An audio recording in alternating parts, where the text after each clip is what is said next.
अस्सलाम वालेकुम व्यूवर्स, कैसे हैं आप सब। वेलकम टू दिया सहारा चैनल्स। जैसा कि राइटर ने आपको बताया था कि वो थोड़ा मसरूफ़ होने वाली हैं, इस वजह से एपिसोड के लिए आपको वेट करना पड़ेगा। और फेसबुक रीडर ने बस कह के ना अजीब ही समा बांधा हुआ है कि आप एपिसोड दे दें। उनकी मदर की तबीयत भी ठीक नहीं थी, सो वो हॉस्पिटल रह के 5 घंटे, इसलिए आप लोग दुआ लाज़मी करें। इसके साथ ही एपिसोड उन्होंने कल पोस्ट की थी उधर, और आज आप लोगों को मिल गई। होप्स हो कि कल को वो पोस्ट करें और हम कल ही वीडियो बना के दे दें। तो ठीक है, एपिसोड पे अच्छा सा रिस्पांस थे। कल 63 तक कमेंट थे, हमने रिसेंट नहीं देखे अभी, जो कल देखे थे ना वो 63 तक थे। तो हम टारगेट रखते हैं कि हम ना 70 तक कमेंट करेंगे। ठीक है, आप में से जो लोग हैं, काफ़ी लोग पढ़ते हैं 3000 से अबव, तो उनमें से 70 लोग जो अच्छे हैं, बाकी भी अच्छे हैं, लेकिन जो कमेंट कर रहे हैं ज़ाहिर सी बात है ज़्यादा अच्छे हैं। तो आप लोग लाजमी प्लीज़ कमेंट कीजिएगा, तकरीबन 70 होने चाहिए। ठीक है, 70। ओके, नावल रीड आउट करते हैं। Novel mister possessive love, episode 36 दिया है novel. Don't copy paste without her permission, और राइट इज अप टू दिया है नावल्स। ओके, ये फिर देख लें, रीडर्स के लिए धमकी है। उन्होंने आप लोगों को अभी तक कोई धमकी नहीं दी कि वो अपना चैनल हाइड कर लेंगे आपसे या ऐसा कुछ भी। तो उन्होंने धमकी दी क्योंकि उन्होंने 400 लोगों को ब्लॉक कर दिया, और एक को तो लड़ाई की वजह से ब्लॉक किया ना। सो प्लीज़ उनके रीडर्स के साथ झगड़ा ना कीजिएगा। अगर आप झगड़ा करते पाएंगे तो आपको ब्लॉक कर दिया जाएगा, क्योंकि जो ऊपर वाली एक बंदी है ना, उसको उन्होंने अपने रीडर से झगड़े के तौर पर ब्लॉक किया, क्योंकि उसने उनके रीडर्स के साथ बदतमीज़ी की थी। चलें पढ़ते हैं। ठंडी हवा ने इसके हिसाब को बुरी तरह झंझोड़ा था। बाहर बरसती तेज़ बारिश की आवाज़ पर भी इसका ध्यान इस जानिब नहीं गया था। वो बेंच पर सर को हाथों की मुट्ठियाँ बनाए इस पर टिकाए बैठी थी। चेहरे पर फिक्रमंदी साफ वाज़ह थी। बाहर बारिश ज़ोरों शोरों से बरस रही थी, और इस वक्त वो अकेली हॉस्पिटल के बेंच पर बैठी सॉरी डॉक्टर के बाहर आने का इंतज़ार कर रही थी। खिड़की से आती ठंडी हवा ने इसके हिसाब बुरी तरह चटका दिए थे। हमने अपने चैनल के लिए नॉवल रिकॉर्ड किया था, तो इस वजह से हमारा गला थोड़ा ख़राब है। शाम के साय में बारिश यूं बरस रही थी जैसे रात का मंजर हो। एक दिन में इसकी ज़िंदगी पूरी तरह बदल गई थी। क्या हो रहा कुछ समझ नहीं आ रहा था। वो शख्स आखिर चाहता क्या था? क्या इसने फ़क्त इस लड़की को परेशान करने के लिए इससे निकाह कर लिया? क्या इसके लिए अना इतनी ज़रूरी थी? डॉक्टर के बाहर आने पर इसने सर उठाकर डॉक्टर की तरफ देखा। इसकी आंखों में इस वक्त उम्मीद के साथ डर भी था। पता है वह डर क्यों था? वह डर था उम्मीद के टूट कर बिखर जाने का। इसकी आंखें सुर्ख हो रही थी। वो हिम्मत करती बेंच से उठी थी। ठंडी हवा का झोंका खिड़की से अंदर दाखिल हुआ तो इस लड़की ने झिरझिरी सी ली। माय सिस्टर, इसने सवाल पूछा था। कुछ सवाल कितने अज़ियतनाक होते हैं ना, कि इन्हें पूछते हुए भी डर लगता है। इसका दिल बुरी तरह घबरा रहा था। डॉक्टर ने मास्क उतारते इस लड़की को देखा जिसकी आंखों में पानी भरा पड़ा था। अब वो खतरे से बाहर हैं। कल सुबह तक होश आ जाएगा, डोंट वरी। डॉक्टर ने इसके कंधे पर हाथ रखते इसे मुस्कुराते तसल्ली दी थी। इसकी आंखों में अटका आंसू ज़मीन पर गिरा। घबराते दिल को कुछ सुकून मिला था। शुक्र अल्हम्दुलिल्लाह। बेसाख्ता इसके लबों से फड़फड़ा कर लफ्ज़ अदा हुए थे। इसके लबों पर हल्की मुस्कुराहट उभरी थी। डॉक्टर इसके लफ्ज़ों पर सर इस बात में हिलाता मुस्कुराया। और अच्छे लोग ऐसे ही होते हैं। वो अल्लाह से मदद मिलने के बाद अल्लाह को फरामोश नहीं करते। वो मदद देने वाले अपने खुदा को सबसे पहले सबसे ऊपर याद रखते हैं। बिल्कुल। ओए साले, भारी कदमों की धमक पर इसका सांस एक पल को सीने में अटका। आवाज़ और अंदाज़े बयां पर यमन वहीद ने गर्दन घुमाकर इसे देखा, जो इस तक आते इससे 2 कदमों के फासले पर खड़ा होते डॉक्टर को देखते इससे मुखातिब था। इसके ऐसे लफ्ज़ों पर डॉक्टर ने घूर कर इसे देखा जिस पर वो एक तरफा मुस्कुराया था। ऑपरेशन थिएटर से आए हैं, ज़रा फासला रखें। इसने 2 उंगलियों से डॉक्टर का हाथ यमन वहीद के कंधे से हटा दिया। डॉक्टर ने इसे घूरते नफ़ी में सर हिलाया। मेरी साली कैसी है? यमन वहीद की जानिब झुकते इसने कदम उठाते दरमियानी फासला 1 कदम का कर दिया। इसकी सांसों की गरमाइश पर यमन वहीद का सांस वहीं साकिन हो गया। इसने बहुत धीरे से नज़र उठाकर डॉक्टर को देखा, जो मुस्कुराता वहाँ से फ़ौरन गायब हुआ था। गुमनाम है ना हम, कोई सुन लेता तो बदनाम हो जाते हम। चेहरा इसके कानों के करीब से हटाते इसके सामने करते इस शख्स ने चमकती आंखों से इसकी आंखों में देखते इसे ये याद करवाया था कि आखिर इन दोनों के दरमियान क्या और किस नवैयत का रिश्ता है। ठीक है। वो खुश्क पड़ते लबों पर ज़बान फेरती वो पलटकर बेंच पर बैठ गई थी। इस शख्स की नज़रें अभी भी यमन वहीद पर जमी थी। बस बात में सर हिलाता इसकी जानिब बढ़ा और इसके करीब बेंच पर बैठ गया। यमन ने बेसाख्ता गर्दन मोड़ कर इसे देखा। मेरे लिए कॉफ़ी बनाओ आकर। काम बहुत था, मैं थक गया हूँ। आज से और अभी से तुम मेरी पर्सनल असिस्टेंट हो। पर्सनल। टांग पर टांग चढ़ाकर बैठते इसने बेंच पर बाजू फैला कर रखा। यमन वहीद इसे देखती रह गई। इसकी बहन हॉस्पिटल में थी और वो वहाँ कंपनी से यहाँ तक इसे कॉफ़ी बनाने के लिए बोलने आया था। वह तज्जुब से इसे देखती रह गई, जबकि इसके पर्सनल पर जोर देने पर यमन वहीद लब पींच गई। जो रिश्ता वो इस शख्स से बना चुकी थी, क्या वो इस चीज़ का फ़ायदा उठा रहा था? तुम्हारी गुलाम नहीं हूँ मैं। निकाह किया है तो इसका मतलब ये नहीं तुम मेरी मजबूरी का फ़ायदा उठाओ। इसकी तरफ देखते वो दबे लहजे में बोली। इसका दिमाग अब इत्मीनान में था। इसकी बहन अब ठीक थी, लेकिन वो शख्स, वो बहुत अजीब था। बीवी, हा हा हा, गुमनाम बीवी ज़्यादा बेहतर है। वो एकदम से इसकी जानिब झुका था।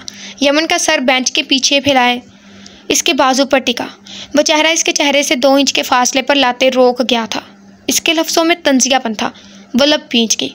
वो इसे हकीर जानता था और वो खुलकर इसका इजहार कर रहा था। और ख़ुद को मेरी बीवी मानने वाली रेड रोज़, अगर मैं तुम्हारा शोहर बन गया ना तो बाखुदा मुझसा वहशी कोई नहीं होगा। खालिस जल्लाद बनूंगा। दूसरा हाथ इसके चेहरे के करीब बेंच की पुश्त पर टिकाते इसने बहुत धीमे मगर सर्द लहजे में लफ्ज़ अदा किए। इसकी सांसों की तपिश पर यमन वहीद का सांस हलक में अटक गया। गुलाम मानो या कुछ और, ये बेहतर है। लेकिन अगर तुम खुद को मेरी बीवी मानोगी तो बड़े गहरे फ़राइज़ अदा करने पड़ेंगे तुम्हें। एक आईब्रो उठाते इसने बाईं आंख दबाई। इसकी काली आंखें चमक उठी थी। इसके लबों से निकलते लफ्ज़ों पर इस लड़की को अपना दिल कानों में धड़कता महसूस हुआ। वो कितना बेबाक लहजा रखता था। और मजबूरी का फ़ायदा होटल में जाकर उठाया जाता है, और ऐसे कारनामे करने के लिए मेरे पास फालतू टाइम नहीं है। इसने इस्तज़ाइया नज़र इसके सुरख पड़ते चेहरे पर डालते नफ़ी में सर हिलाया था। वो चेहरा मज़ीद इसके चेहरे के करीब ले गया। वो बामुश्किल सांस ले पाई थी। तुम एक घटिया इंसान हो। गहरा सांस खारिज करते इसने नज़रें इसके चेहरे पर टिकाई, जिसकी आंखें इसकी बात पर चमक उठी थी और लब मुस्कुराहट में ढले। ऐसा वैसा इंतहा का घटिया, वफादार घटिया रास्ता जो मुसाफिर को खुद तक खींच कर ले आया, और ताहियात तुम इस घटिया रास्ते की मुसाफिर होगी, जाज़िब कमाल की मुसाफिर। इसकी नज़रें इसकी नाक में चमकती नोज़पिन पर चमकी। इसके लब धीरे से फड़फड़ाते और मुकाबले लड़की की पलकें धीरे से लड़सी। कॉफ़ी बनाकर देकर जाओ फ़ौरन, 15 मिनट है तुम्हारे पास। वो सीधा हुआ और कलाई में बंधी घड़ी पर वक्त देखा। वो उठा और वहाँ से निकल गया। इसके कदमों की छाप वो वाज़े अपने कानों में पड़ती महसूस कर रही थी। इसका रुका सांस बहाल हुआ था। वो इसे कभी समझ नहीं पाएगी। इसकी बातें गहरी होती थी। वो कब क्या कर जाए वो कभी नहीं जान पाएगी। वो शख्स बस खुदगर्ज था। वो ठंडी आ बढ़ती उठ गई थी। कदम बाहर की जानिब लिए। शाम के साया रात के अंधेरे में बदल रहे थे। बारिश अब भी बरस रही थी। वो हॉस्पिटल से बाहर निकली। वो वहाँ नहीं था। क्या वो इसे छोड़कर चला गया था? इस बरसती बारिश में अकेला छोड़कर गया था। क्या वो शख्स पागल था जो इसे इतनी दूर से सिर्फ यहाँ कॉफ़ी के लिए हुक्म देने आया था? तेज़ बिजली के चमकने पर वह डर कर 2 कदम पीछे हुई। फिर गहरा सांस खींचते इसने सर झटका। वो जॉब छोड़ नहीं सकती थी। घटिया रास्ते वफादार होते हैं। वो अपने मुसाफिर को अपने तक ले ही आते हैं। 4 साल पहले का इस शख्स का जुमला इसके कानों में गूंजा। और क्या इसने गलत कहा था? नहीं, बिल्कुल भी नहीं। वो इसे खुद तक ले आया था। वफादार घटिया रास्ता। वो धीरे से बड़बड़ाई थी इस्तज़ाइयापन से। वो जो बोल देता था वो कर गुजरता था, चाहे कितना ही वक्त लग जाए। वो बाहर निकली थी। टैक्सी को देखते वहाँ कोई टैक्सी नहीं थी। वो अच्छी खासी भीग गई थी। थोड़ी दूर जाते इसे टैक्सी मिल गई थी। टैक्सी में बैठते इसने कंपनी का एड्रेस दिया था वो और खुद के भीगे सरापे को देखा।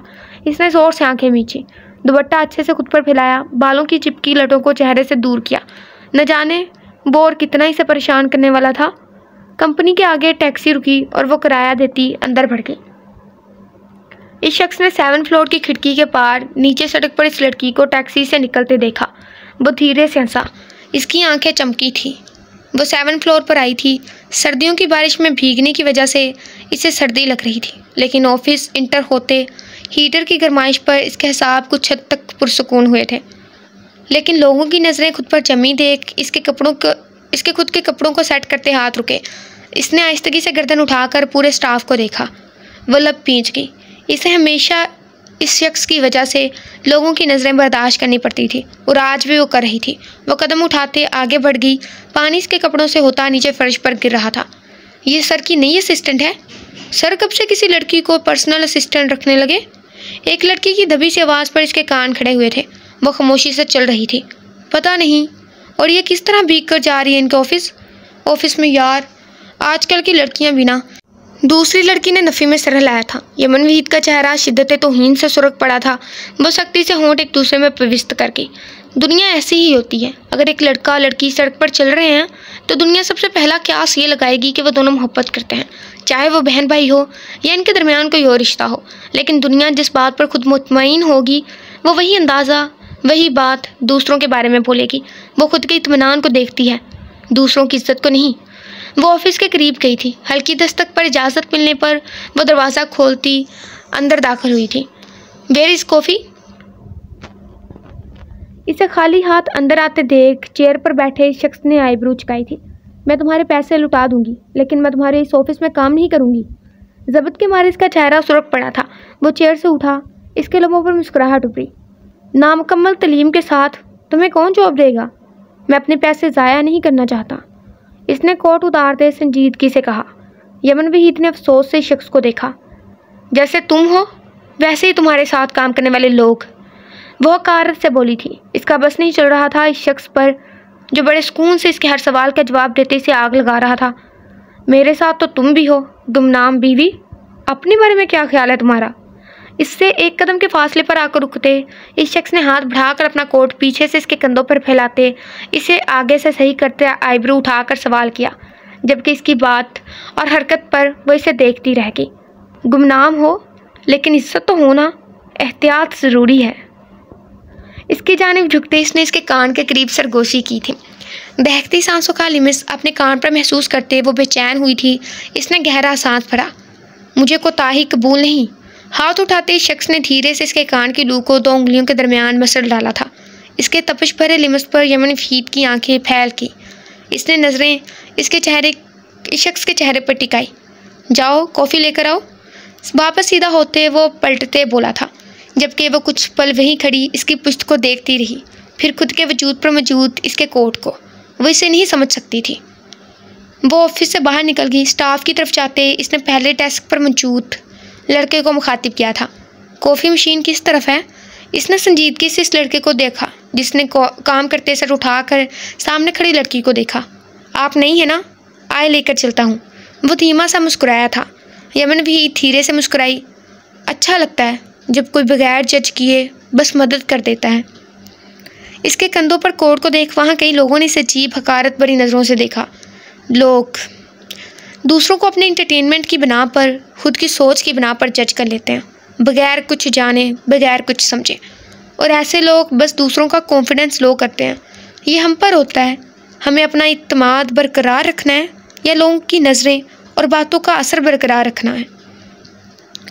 यमन ने लोगों को खुद की जानिब अजीब नज़रों से तकते पाया। आज इसे पता चला था किसी भी रिश्ते का नाम होना कितना ज़रूरी है। वो गुमनाम थी। इस शख्स की एक भी मेहरबानी बस इसके किरदार पर उंगली ही उठा सकती थी। फ़क्त कॉफ़ी मशीन के पास जाते कुछ देर में इस लड़के ने मुस्कुराते हुए इसे कॉफ़ी बना कर दी थी और इसके हाथ में कप थमाया। बहुत शुक्रिया, वो धीमे से लहजे में बोली। लड़के ने इस बात में सर हिलाया और अपना कप पकड़े वापस पलटा था। मेरी कॉफ़ी? अचानक उभरने वाली आवाज़ पर यमन के साथ वो लड़का भी एकदम रुका था, जिससे कॉफ़ी कप से छलक कर जाज़ब कमाल के ऊपर गिरी। इसने तंदो तेज़ नज़र उठाकर लड़के की तरफ देखा। You dam!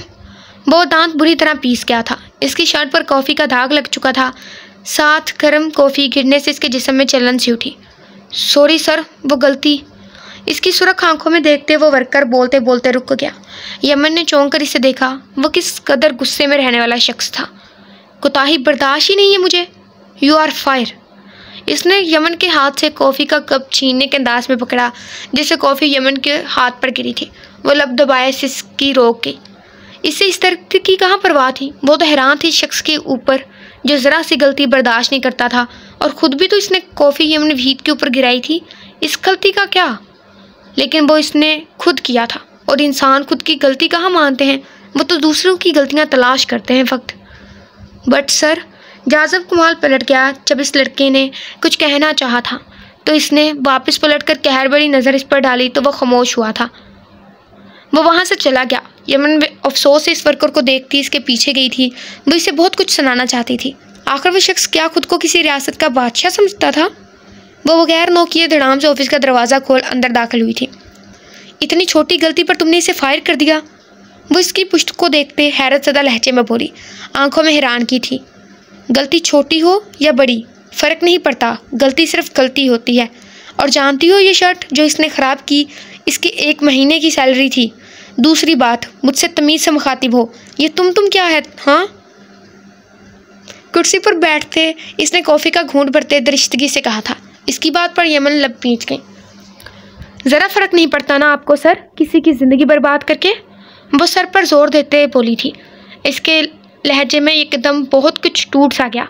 ऐसे ही तो वो बर्बाद हुई थी और वो अब दुख समझ सकती थी बर्बाद हुए लोगों का। मैं खुद गर्ज इंसान हूँ और मैं सिर्फ मैं पर गौर करता हूँ, खुद पर। इसने कॉफ़ी का कप टेबल पर रखते इस लड़की पर नजरें जमाए पुरसुकून अंदाज में जवाब दिया। इसके जवाब पर वो तलखी से हंसी। खुदगर्ज इंसान, आखिर में सब खो देते हैं। यमन का चेहरा सुर्ख हुआ। इसके अल्फाज इस्तसाइया थे। नजरें शख्स के चेहरे पर जमी थी जिसकी आंखें एकदम ही चमक उठी, गहरी पुरस्रार चमकती आंखें। और मुझे लगता है इंसान सब कुछ खो देने के बाद खुदगर्ज बनता है। इसने आईब्रो उठाया। इसके लहजे में कुछ अजीब था। सब कुछ खो देने के बाद जो लहजा अपनाया जाता वो वैसा लहजा था। वो बस इसके लफ्ज़ों पर साकित होती इसे देखती रही। इसे पता होता है अब अगर वो कमज़ोर पड़ा तो वो खुद को भी खो देगा। सो वो खुदगर्ज बनता है और मैं खुदगर्ज हूँ। मुझे सिर्फ खुद से गर्ज है और मैं खुदगर्जी में ही मर जाऊँगा। वो टेबल से खड़ा होते, भारी कदम उठाते, टेबल की दूसरी साइड आते, टेबल से पुश्त लगाते खड़ा हुआ था। इसके आखिरी लफ्ज़ों पर वो लड़की बस इसे देखती रहेगी। वो कितना बेरहम था। इसे खुद के मरने पर अफसोस नहीं था। सर, दरवाज़ा नॉक करते आसिफ अंदर दाखिल हुआ था। यमन वहीद का सकता टूटा।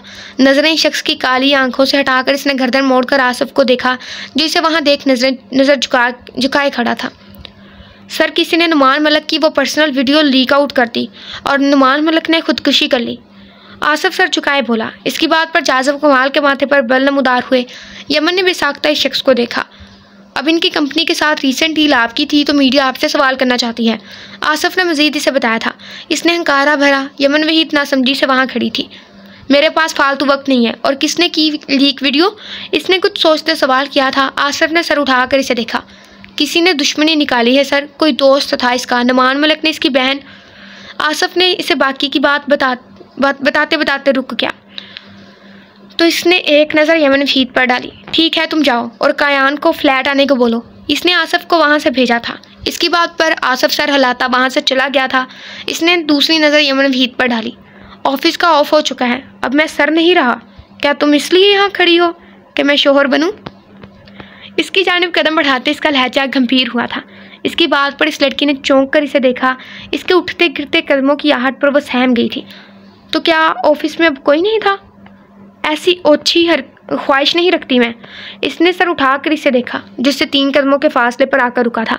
इसकी काली आंखें सहर ज़दा होती चमक रही थी, यूं जैसे अपने तिलिस्म में जकड़ने को बेताब। क्या? किस किस्म की अच्छी हरकतों की ख्वाहिश? इसकी बात पर इसने आंखें छोटी करते गर्दन झुकाकर इसकी हल्के खौफ से भरी आंखों में देखा, जबकि इसके लफ्ज़ों पर यमन वहीद लब काट कर रह गई। अच्छी हरकतें तुम कब से करने लगे? ओछी हरकतें, घटिया। इसने आंखें घुमाते अपनी बात की वजाहत देते एक कदम पीछे उठाया। इसके कदम उठाने पर शख्स ने हंसते हुए दूसरा कदम इसकी जानिब उठाया था। यमन वहीद की बेसाख्ता नजर इसके गले की उभरी हुई हड्डी पर पड़ी थी। इसके हलक में कांटे से चुपे थे। अच्छा अंदाज़ा लगा लेती हो तुम। भला मैं अच्छी हरकतें करता अच्छा लगूंगा? यार ये इंसान। वो धीरे से झुककर इसके हाथ को अपने भारी मजबूत हाथ में ले गया। इसके हाथ को धीरे से ऊपर उठाते शख्स ने अपने गले की उभरी हड्डी पर फेरा था। इसकी नरम उंगलियों का लिमस मिलते ही वो धीरे से मुस्कुराया, जबकि यमन वहीद के लब फड़फड़ा उठे। इसके पूरे जिस्म में सनसनी सी दौड़ गई। गुमनाम ही सही, बीवी हो ना, छू सकती हो। इसने मध्यम भारी लहजे में कहा। इसकी आंखें चमक उठी थी, जबकि इसके हाथ में मौजूद यमन वहीद का हाथ लर्ज उठा था। अगर चाहो तो हक भी ले सकती हो मुझसे, बीवी वाले हक। इसने धीरे से झुकते इसके कान के करीब सरगोशी नुमा आवाज़ में कहा। इसके लफ्ज़ों में अजीब सा एहसास था जो यमन वहीद की नसों में उतरा और इसके सांस को वहीं कहीं सीने में उलझा गया। वो लड़खड़ा गई इसकी पुरतपिश कुर्बत से। गहरे हक। इसकी स्याह आंखें चमकी। इसने धीरे से होंठ इसके कान की लू से मिस करते गाल तक ले जाते नाक में बहनी नोज पिन पर रखे। इसके लब फड़फड़ा उठे थे, जबकि इस लड़की का रहा सहा सांस भी खुश्क हो गया। वो शख्स, वो क्या था आखिर? वो इसके किस रवैये को कबूल करती? कल तुम मेरे साथ कराची चल रही हो, कुछ मज़ीद स्टाफ के साथ, वहाँ मुझे अवार्ड देंगे। वो वापस सीधा हुआ था। यमन का उलझा सांस बहाल हुआ। वो इसे देखती रही, जिसका सांस सर्द हुआ था। इसने यमन वहीद का हाथ छोड़ दिया, यूं जैसे झटक दिया हो। वो अपने हाथ पर मौजूद इसकी गर्म उंगलियों का लिमस अब भी महसूस कर रही थी, और इस शख्स ने तो इसकी नज़रें तक महसूस कर ली थी। क्या वह इस लड़की पर इस कदर नज़र रखता था? वहाँ आउट ऑफ कंट्री से भी काफ़ी क्लाइंट आएंगे, हमें इनके साथ डील साइन करनी है किसी भी कीमत पर। फंक्शन काफ़ी बड़ा है, दूसरी कंट्री की न्यूज़ पर भी होगा। चूँकि तुम मेरी पर्सनल असिस्टेंट हो, सो तुम भी जाओगी। वो पलटते अपने टेबल की जानिब बढ़ा। वहाँ से गाड़ी की कीज़ और चंद ज़रूरी चीज़ें उठाते यूँ अजनबियत से बोला था जैसे वो इसे जानता तक ना हो। वो तो इसके अजीब रवैये पर हैरान हुई थी जो पल में बदल रहा था। वो कैसे भूल गई? वो शख्स दूसरों को मुद्दों से भटकाने में माहिर था। सर, हॉस्पिटल में आग लग गई। आसफ हड़बड़ाहट में अंदर दाखिल होते बोला था। यमन ने इसे नासमझी से देखा। जहाँ मैम की सिस्टर थी। इसने फूलते सांस के साथ अपनी बात मुकम्मल की। यमन की आंखें हैरत से फैली। इसने एक नज़र जासिफ कमाल की पुश्त को देखा। इसका दिल एकदम रुक सा गया। तो मैं घर जा रहा हूँ, ये मेरा मसला नहीं है। वह फ़ोन चेक करते भारी कदम उठाता यमन वहीद के पास से यूँ गुजरा जैसे अजनबी गुजरते हैं। इसकी आंखों से बेसाख्ता पानी गिरा था। हासिल करके खो देने का दर्द समझते हो तुम? जो दर्द लाहासिल पर होता है, इस दर्द से कई ज़्यादा दर्द तब महसूस होता है जब हम किसी कीमती चीज़ को हासिल कर लें और इस कीमती चीज़ को पल में वापस खो दें। वो दर्द रूह को लरसा देता है, रूह में उतरकर रूह को बेचैन बना देता है। लाहासिल चीज़ का इल्म दिल को होता है कि वो लाहासिल है, लेकिन चीज़ को हासिल कर लेने के बाद खो देना, दिल इस पर मुतमईन नहीं होता। इसकी तलब बढ़ जाती है कि इसने वो चीज़, वो रिश्ता छू लिया होता है। जारी है। मामा और ख़ुद की तबीयत के ख़राब के बावजूद लिखा कल की किस्त सरप्राइज़ है, बीमार है दिया, ये उनका कैप्शन है। वो जो देती रहती हैं चलाकू से दिया और बीमार है दिया, ये फलाना जो भी है। और इसके साथ ही हमने नावल में 3 चीज़ें जो बहुत नोट की। वो ना पता क्या था? पहली बात, जब हमारे साथ ऐसा अक्सर हुआ है, मतलब हमारे साथ नहीं, हमने सुना है जो औरतें हैं ना उनके मुंह से कि जब लड़का लड़की साथ चल रहे हैं ना सड़क पे, वो सबसे पहले यही कहते हैं वो देखो वो दोनों साथ चल रहे हैं। ये नहीं सोचते कि उनके दरमियान कोई और भी रिश्ता हो सकता है। नहीं, वो लवर्स ही सोचते हैं या मोहब्बत करने वाले या सोचते हैं कि लड़की ऐसे उस लड़के के साथ चल रही है ऐसे। दिया ज़ाहरा ने जिस पॉइंट को किया है ना पॉइंट आउट, वो बिल्कुल ऐसा करते हैं। दूसरी बात, जो लोग हमारे बारे में ऐसे क्या सरैयाँ लगाते हैं ना, वो जस्ट हमारे कॉन्फिडेंस को लो करना चाहते हैं। ये हम पर होता है कि हम अपने एतमाद को बरकरार रखते हैं या लोगों की नज़रों या बातों का असर बरकरार रखते हैं। हमारे ख्याल से हमें अपने एतमाद को बरकरार रखना चाहिए, ना कि लोगों की नज़रों और बातों को, क्योंकि लोगों की जो नज़रें और बातें होती हैं वो दोनों ही भूल कर कुछ नए मुद्दों को, कुछ नए वाक़यात को तलाश करते हैं। लोग ऐसे ही होते हैं। उसके बाद तीसरा पॉइंट हमें भूल गया है, लेकिन सबसे अगर जासिफ कमाल का ये जो खुदगर्जी वाला रूप देखा हमने आज, उसके साथ ही जो उसने उस पर कोट दिया और कहा कि बीवी हो चाहे गुमनाम ही सही, लेकिन इज्जत तो होना, एहतियात ज़रूरी है, वो वाली लाइन हमें काफ़ी अच्छी लगी थी। और उसके बाद वो वाली लाइन जब उसने कहा कि ऐसी अच्छी ख्वाहिशात नहीं रखती मैं, तो उसने कहा क्या, कौन सी अच्छी ख्वाहिशात? ऐसे कायान सिकंदर के साथ भी हुआ था जब उसने कहा था कि ये शराफत के ज़मरे में नहीं आता, तो क्या कहता था कि कौन से कमरे में नहीं आता, तो तब भी हमें काफ़ी हंसी आई थी। खैर, आप लोगों को कौन सी बात अच्छी लगी और क्या फील हुआ लास्ट में बताइएगा, और कोशिश कीजिएगा कि 70 कमेंट हो जाएं। ये ना हो एक बंदा 4 से 5 कमेंट कर दे। वैसे ही सारे लोग करने की कोशिश कीजिएगा, ठीक है। अल्लाह हाफिज़, अपना बहुत सारा ख्याल रखिएगा। वीडियो बन रही है, जैसे ही बनेंगे हम अपने चैनल पे भी अपलोड कर देंगे और हम अब रेगुलरली अपलोड करेंगे। हम पूरी तरह एक्टिव है और ठीक हैं। कुछ घर में इश्यूज़ थे वो सॉल्व हो गए हैं और कुछ हमारी तबीयत ख़राब थी वो भी ठीक हो गई। तो वीडियो बन रही है, 2-3 मरतबा बनाने की कोशिश की, वो पीछे चली जा रही है, बन ही नहीं रही, पता नहीं क्या मनहूस। तो अभी फिर लगा के हटे हैं, तो जैसे ही बनती है हम अपलोड कर देंगे, ठीक है। अल्लाह हाफिज़, अपना बहुत सारा ख्याल रखिएगा, दुआ में याद रखिए। एपिसोड नेक्स्ट आती है तो आप लोगों तक पहुंचा दी जाएगी, ठीक है। और जो लोग PDF का पूछ रहे हैं, PDF 1 या 2 दिन में आप तो लोगों तक पहुंचा दिया जाएगा। दिया ज़हरा ने बोला है PDF का फर्स्ट 30 एपिसोड का PDF बनेगा, बाकी जो कंप्लीट होगा तो उनका बन जाएगा, ठीक है। किताब नगरी वेबसाइट पे बनेगा, ठीक। तो अगर वैसे तो वो आपको इधर भी बता देगी, इन्फॉर्म कर देगी और पेज पे भी इन्फॉर्म कर देगी, ठीक है। अल्लाह हाफिज़, अपना ख्याल रखिएगा।